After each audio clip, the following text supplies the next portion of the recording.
दोस्तों आज आपको सुनाने जा रहे हैं कहानी बुद्धि का बल। इस कहानी को जरूर सुने। वह सब का ध्यान अपनी ओर आकर्षित करते हुए बोला, मैं ज्ञानी हूँ, मैं किसी का चेहरा देखकर उसका चरित्र बता सकता हूँ। बताओ तुम में से कौन मेरी इस विद्या को परखना चाहेगा। शिष्य सुकरात की तरफ देखने लगे। सुकरात ने उस ज्योतिषी से अपने बारे में बताने के लिए कहा। जब अब वह ज्योतिषी उन्हें ध्यान से देखने लगा। सुकरात बहुत बड़े ज्ञानी तो थे, लेकिन देखने में बड़े सामान्य थे, बल्कि उन्हें कुरूप कहना कोई अतिशयोक्ति न होगी। ज्योतिषी उन्हें कुछ देर निहारने के बाद बोला, तुम्हारे चेहरे की बनावट बताती है कि तुम सत्ता के विरोधी हो।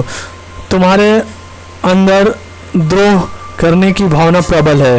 तुम्हारी आंखों के बीच पड़ी सिकुड़न तुम्हारे अत्यंत क्रोधी होने का प्रमाण देती है। ज्योतिषी ने अभी इतना ही कहा था कि वहां बैठा शिष्य अपने गुरु के बारे में ये बात सुनकर गुस्से में आ गया और कहा उसे ज्योतिषी को तुरंत वहां से जाने के लिए कहा।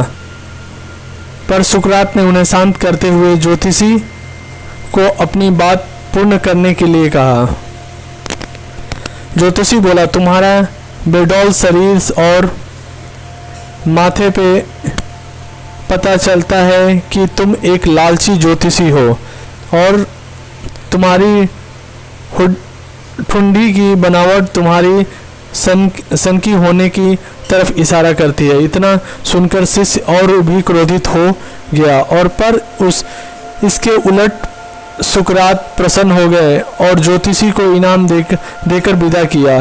शिष्य सुकरात से इस व्यवहार से आश्चर्य में पड़ गए और उसने पूछा, गुरुजी आपने उस ज्योतिषी को इनाम क्यों दिया, जबकि उसने जो कुछ भी कहा वे सब गलत है। इन्हीं पुत्रों, ज्योतिषी ने जो कुछ भी कहा वो सब सच है। उसके बताए सारे दोष मुझ में है। मुझ में लालच है, क्रोध है और उससे जो कुछ भी कहा वह सब है। पर वह एक बहुत ज़रूरी बात बताना भूल गया।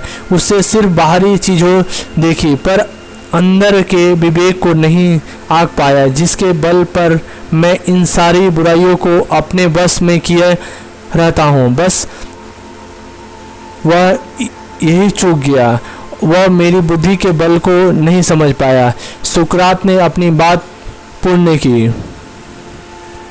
मित्रों, यह प्रेरक प्रसंग बताता है कि बड़े से बड़े इंसान भी कमियां हो सकती है, पर यदि हम अपनी बुद्धि का प्रयोग करें तो सुकरात की तरह ही उन कमियों से पार पा सकते हैं।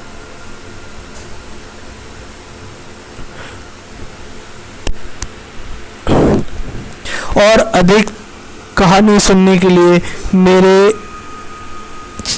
चैनल को सब्सक्राइब करें। आप सभी का बहुत बहुत बहुत धन्यवाद।